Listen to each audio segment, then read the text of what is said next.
You are Locked On Clippers Postcast, part of Locked On Sports Los Angeles on the Locked On Podcast Network.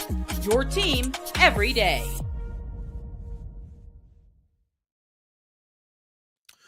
What is up? Hello and welcome to the Locked On Clippers Postcast on the Locked On Sports LA YouTube channel, the place to hang out when every game is done. This one's just about over. It's been a laugher all night.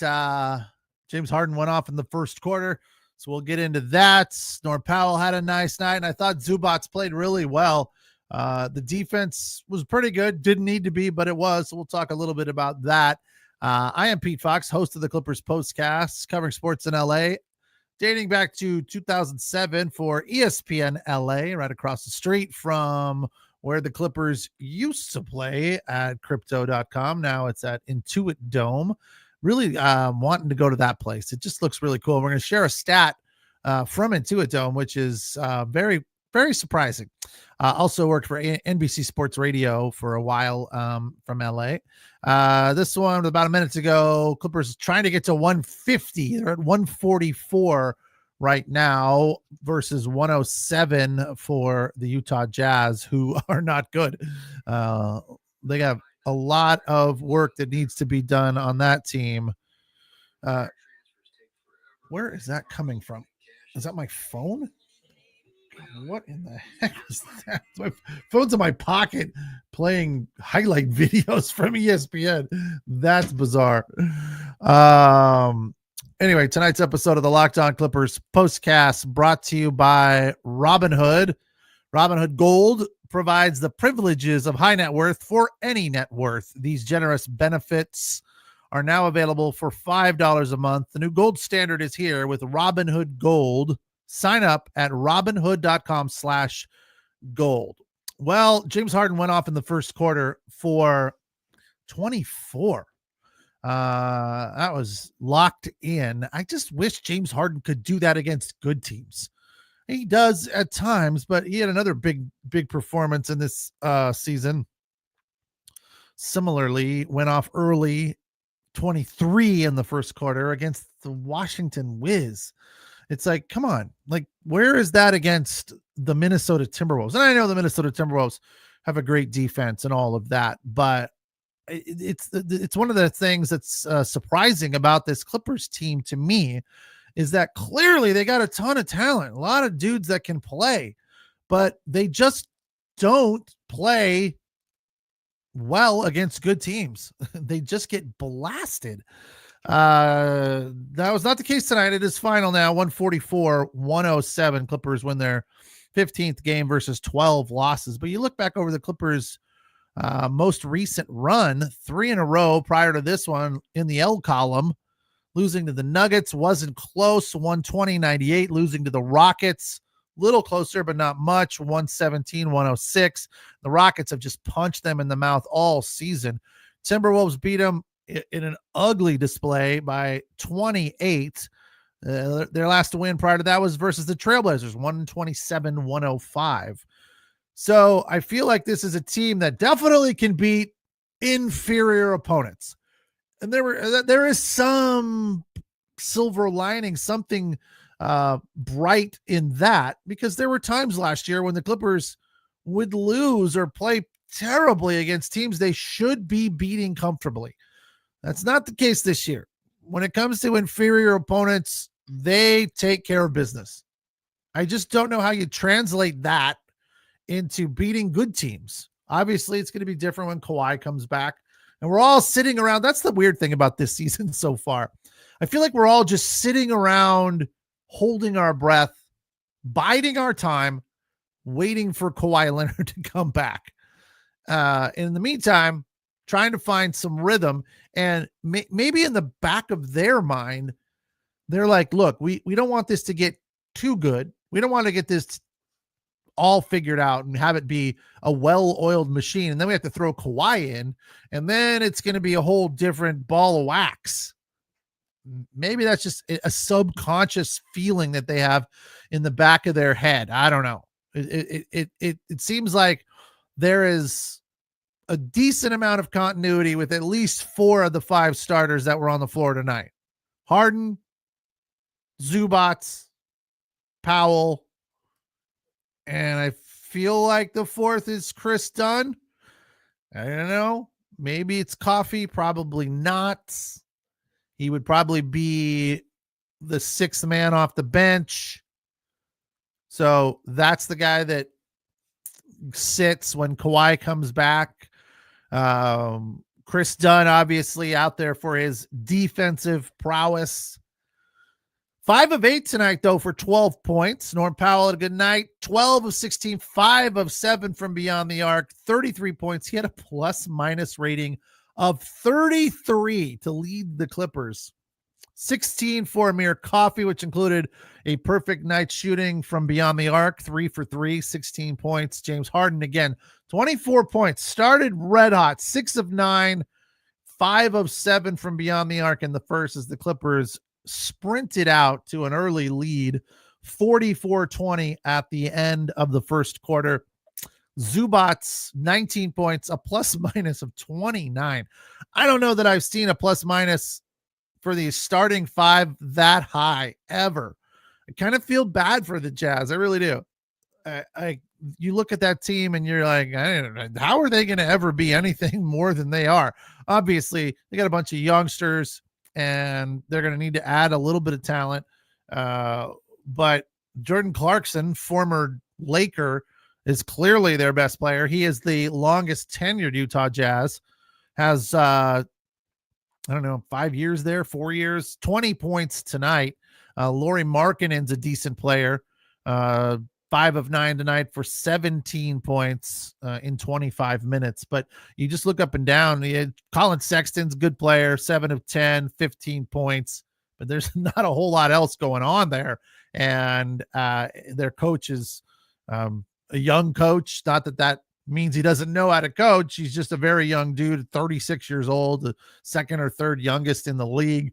So I just kind of felt like tonight was a lot of what I like to call globetrottering. It didn't seem like they were playing basketball with any sort of intensity. The defense I thought was okay. I mean, they did a nice job, but the bottom line is the Jazz just had a tough night shooting, 13 of 39 from beyond the arc. That's 33%. From the floor, it was kind of okay, 45%. Clippers were 59% from the floor tonight and 53 from beyond the arc. That is a hell of a night shooting. Zubats had the sky hook working, and a nice one at the 5-minute mark. He had a nice little stretch there, 5-minute mark of the second quarter. Had a nice little stretch where he hit a clean sky hook. Then had an alley-oop pass to Chris Dunn. Chris Dunk. I like that. Fortunate bounce there for me.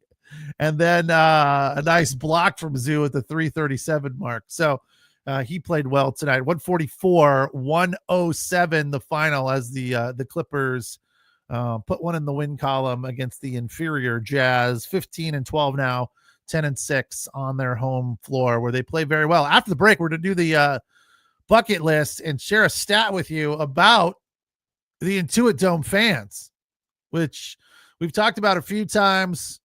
And it's very cool that this concept that they came up with the wall is working, and it's working very, very well, making life difficult on opponents. We'll talk about that next. It's the Locked On Clippers postcast on the Locked On Sports LA YouTube channel, the place to hang out when every game is done. Tonight's episode of the Locked On Clippers postcast brought to you by Robinhood Gold, to be specific. With Robinhood Gold, you don't need a silver spoon to eat up the financial favors of the 1%.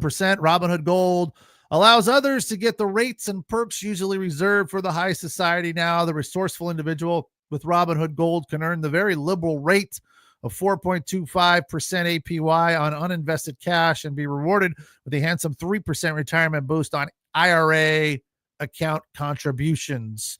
Robinhood Gold provides the privileges of a high net worth for any net worth. These generous benefits are now available for only $5 a month. The new gold standard is here with Robinhood Gold. Sign up at robinhood.com Robinhood.com/gold. Terms apply. For product-specific disclosures, visit Robinhood.com/gold. Investing involves risk. Rates may change.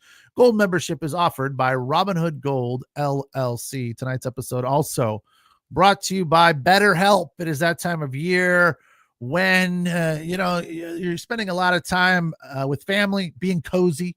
If you want to be cozier, one way to do that and feel better about yourself is take on some therapy. It's self enriching.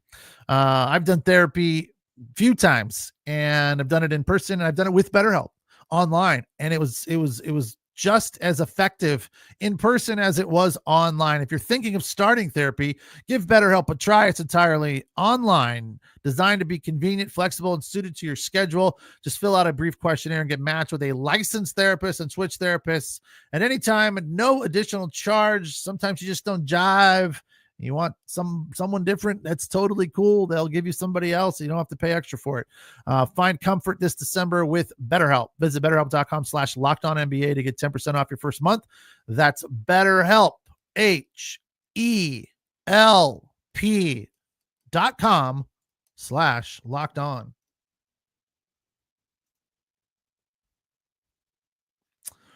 Clippers take care of business, roughing up the Jazz. I remember when the Jazz were good.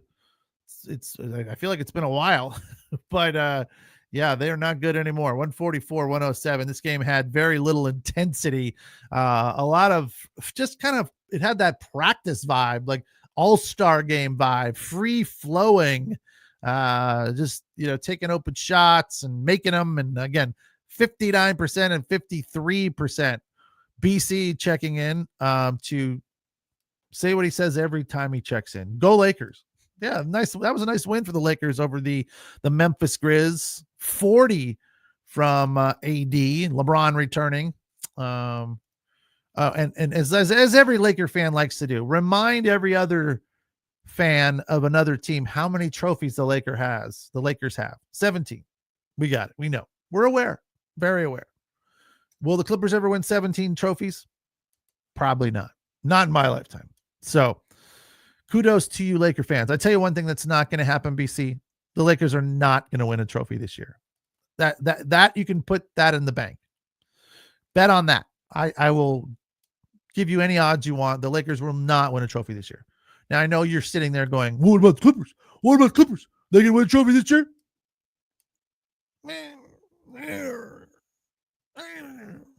Hard to say. The odds are against them for sure. Let's look that up. But Kawhi hasn't played. Stranger things have happened. Toronto Raptors won a championship with Kawhi Leonard. They weren't much better than this Clipper team. Clippers odds to win championship. Why is my plus 8,000? Ooh, that's pretty high. So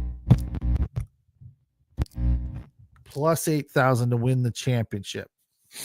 So those are pretty long odds as well. So maybe we should check and see what the Lakers odds are to win the championship. See who has the better odds of winning the championship. Of course, people want to jump on the Lakers. They got a new coach. Lakers are plus 4,000 to win the championship. Are you kidding me? Come on. No chance. Celtics are the favorite at plus 225. Then you got Thunder, Knicks, Mavericks, Nuggets, Warriors, Cavs, Bucks, Suns, T-Wolves, Grizz, Heat, Sixers, Lakers. So Lakers and Clippers are a couple apart. But plus 6,000, I would bet the plus 8,000 on the Clippers over the Lakers.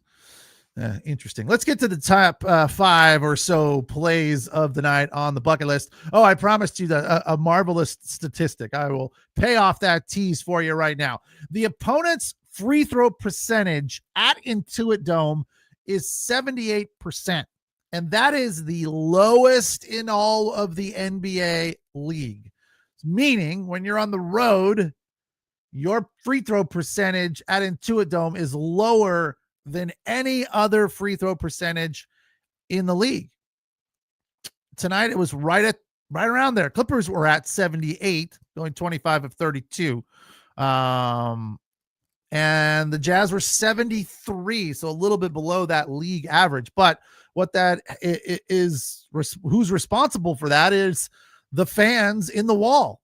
They having not been there in person, I haven't seen it up close to understand, but the intensity that is provided from the fans, the distraction, the noise, whatever, is evidently enormous. And the fact that they built this new arena and added this feature and it is working exactly the way that they had hoped it would is remarkable to me. And I have said for a while that once the Clippers get out of crypto.com and out from under the shadow of the Lakers and even the Kings, it's going to help them. It's going to be a benefit for them long term. It hasn't turned into a huge benefit just yet, but that is one aspect of the new arena that is definitely paying dividends. The opponents shoot a league low 78% at Intuit Dome, which is kind of cool. For tonight's bucket list, the top 5 or so plays of the night. For number 5, Norm Powell, a dribble drive layup at the 10:41 mark of the second, made it 52-20. Again, there wasn't a ton of defense, but it was just a nice play where Norm Powell went to the rack and it was very acrobatic in his layup and so forth. And just a nice play. For number 4, a similar play, but he went end to end on this one. Again, not a lot of defense, but it was still a nice basketball play. It made it 60-28. He also had a 3 at the 10:19 mark of the second to make it 52-20. So Norm Powell played well again, finished with 29 tonight. James Harden, who had a big night, finishing with 41, had a 3 at the 4:50 mark of the second. It was a sweet step back where he faked that he was dribble driving and then took a big step back, lost the defender and buried the 3. Just absolutely juked that guy out of his sneakers. Number 2, Chris Dunn hit a 3 at the 5:30 mark of the third. It made it a 168 lead for the Clippers.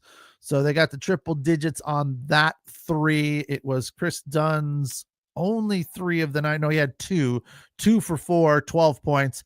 And for number 1, James Harden's entire first quarter, 24 points, 6 of 9, 5 threes in that first quarter. So he deserves the number 1 spot on the bucket list tonight in a 140-177 win. I was surprised that those guys played as much as they did. Zubac's 26 minutes. Harden played 31 minutes. I don't know if they were trying to get him to 50 or what, but that's a lot in a blowout that a game that was never close. Again, it was 44-20 after the first quarter. Coffee played 33. Norm Powell played 28. Crazy. Kevin Porter Jr. had a nice game. Or did he? No, he didn't. 1 of 8. Wow. Had the ball a lot.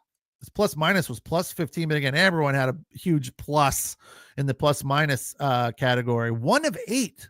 Wow, I thought he played better than that. I know he was bad from beyond the arc, but got to the line, made 5 of 6, had 8 rebounds. Maybe that's what I was focusing on, and 6 assists. So, he contributed 7 points as he couldn't make anything, but 8 rebounds and 6 assists for Kevin Porter Jr.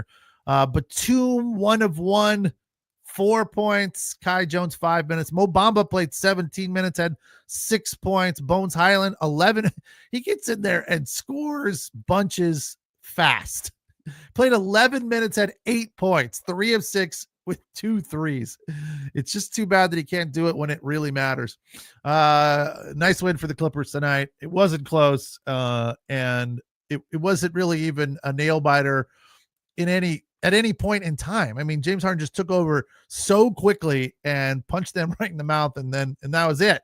But it was relaxing, I guess you could say, that it was never in doubt and it was never frustrating to watch at any point in time, because it was exciting, because it was just fun. Like, ball movement was there and making shots. Again, they shot 59% and over 50 from beyond the arc. So that's fun to see.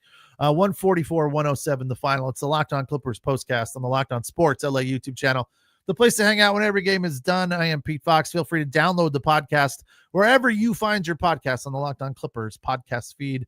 And we appreciate you allowing us to be your source for your team every day.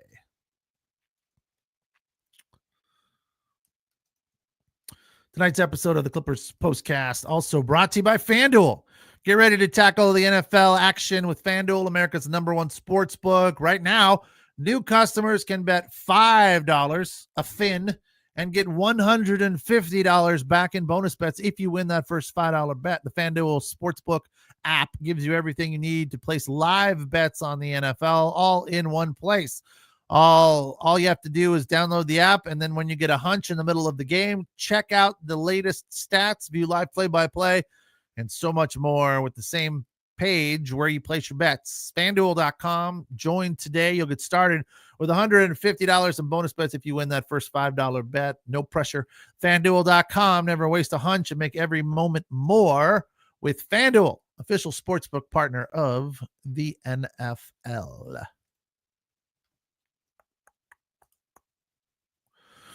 So the Clippers cruise tonight, 144-107. Coming up next for them, off to Dallas, if I believe I heard them correctly. Yes, they will play on Thursday in Dallas against the Mavs. And then off until Saturday, where they play the Mavs again. So as Brian Seaman describes that, a baseball series. Don't know any 2-game baseball series. Well, they happen occasionally. Angels Dodgers play 2-game series, but the back-to-back against the same team on the same on the road trip in the same city, not the home and home. So that's why he's calling it a back-to-back baseball series. And then they're on to Memphis on Christmas Eve. So 3 in a row. I will not be with you guys on Thursday. Saturday's a question mark because I'm going to be on vacation, and I'm not even sure if I can get the Clipper games to watch them to be able to comment on them afterwards. So stay tuned. I'll keep you posted on that. Craig is here to say hi. Hi, Craig. How are you? Did you enjoy that? BC didn't. I don't even know that BC watched. Just wanted to come in here and let me know that he was a Lakers fan, like he does every night. Another thing that was really interesting about tonight's game, I don't know that I've ever seen this before. Multiple overturned foul calls beyond the arc. It's that play that I always am surprised that James Harden is able to draw the foul at the 3-point line, where he, shoots and then crumbles, falls to the ground, and they give him the 3 shots. They call the foul on the defender. And a lot of the time, it's very little contact. Again, Harden is just a master at drawing that foul. But a lot of times you watch it and you go, I don't know. There have been games, I remember back to that baseball series this season against the Rockets, where they played back-to-back in Houston, and the Clippers got roughed up pretty bad in back-to-back games by the Rockets. For whatever reason in that particular series, the referees, who were different on both nights, just were not giving it to James Harden. I remember listening to a portion of one of those games on the radio on the it was Sirius XM, so I was listening to the Houston Rockets feed. And those guys were just, surprised that Harden wasn't getting those calls, because they were used to seeing Beard, as they called him, over and over. They did not ever refer to him as James Harden or anything close to that. They just called him Beard over and over again. They were really surprised to see it, because they were so used to him getting those calls from his time in Houston that they were like, they said he is just not fooling the refs with that tonight. They are not going for it. And who knows if that played into it, the fact that he was back in Houston and they were in the back of their mind saying, we're not going to let you get away with that here in this series for whatever reason. That happened tonight once. It wasn't over and over again, but it was strange from the standpoint of they reviewed it and did not call a flagrant against Sexton. Then they reviewed it again and completely overturned the foul, said that Harden threw his leg out and hit Sexton on the way down trying to draw the foul. I'm like, yeah, he does that all the time. It's not new. That is his MO. Why does that surprise you? I don't know if the league is getting wise to it. I still feel like he draws that foul a fair amount, but I feel like it's becoming fewer and far between opportunities for him to get away with that. Because first of all, the league is defending it a little better. The times he does get it, it seems very, very ticky-tack.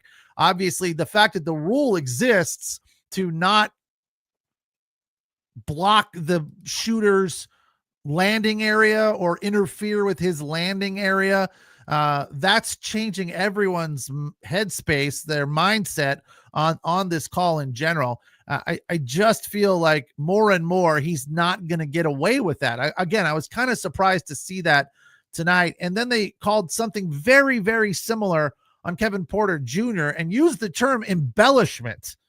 I was like, that's exactly what it was. He was trying to draw the foul by embellishing the way he landed and the contact that was very minimal. And it happened after the ball had left his hand. So they overturned that one as well. It's similar to in hockey. Hockey said, we're not going for that flopping stuff anymore, to the point where if you do flop, they put you in the penalty box. They're like, yeah, you can, there's no flopping in hockey. And they're very, very on it, right? They are not loosey-goosey about, they're not afraid to call that, is what I should say. And they call it a fair amount. So, sometimes you just lose your balance and fall. And I've seen guys get called for flopping, taking a dive, if you will, because they lost their balance. So you got to be real careful in hockey. And I feel like, little by little, potentially that's going to be called more in basketball as well. The first thing they changed the rules and incorporated the landing area, saying, listen, once the shooter goes up, he should have room to land. If you're in his way, then that's a foul on you. And it could be a flagrant. So that's, what was that, 2-3 years ago they incorporated that, maybe more. But now it's kind of coming back around. The defenders are saying, we understand that rule and that's a fair rule. We're not going to argue that rule. But now they're saying, all right, you defender, or you offenders, you shooters cannot throw your leg out and try to embellish the foul call to get 3 free throws. So 2 times it went in favor of the Utah Jazz. The ironic part of it was, and Chris Jackson pointed this out right away. He goes, they turned the ball right back over to the Clippers in both situations. Sorry, Jim Jackson. He said it all of that was for naught for the Jazz. They did the right thing with regard to the defense, and the call went in their favor. But then shortly thereafter, on the next possession, they turned the ball right back over to the Clippers. So that was the funny irony in both of those plays tonight. But it was interesting to see that. 144-107, the final. James Harden leading the way for the Clippers. 31 minutes, 11 of 17, very efficient. 7 of 11 from beyond the arc. 12 of 14 from the line. He had 6 assists and only 4 turnovers. Wouldn't it have been weird if he had 41 and like 12 turnovers in this game? He did not. Only 4. Clippers very, very careful with the ball tonight. Well, not very. Better than usual. 14 turnovers, but they caused 22. A lot of those were just the Jazz coughing it up. Again, 144-107 107 the final. Clippers now 15-12, 10-6 on their home floor after the win. Off until Thursday when they take on the Mavericks in Dallas. I will not be here for that one, but I potentially will be here on Saturday, the second end of that back-to-back in Dallas. And if not, then maybe on the 23rd being Monday. So thanks for watching. Thanks for listening. It's the Locked On Clippers postcast on the Locked On Sports LA YouTube channel. Don't forget, you can download the podcast wherever you find your podcast on the Locked On Clippers podcast feed. Have a good night. Take care. Talk to you soon.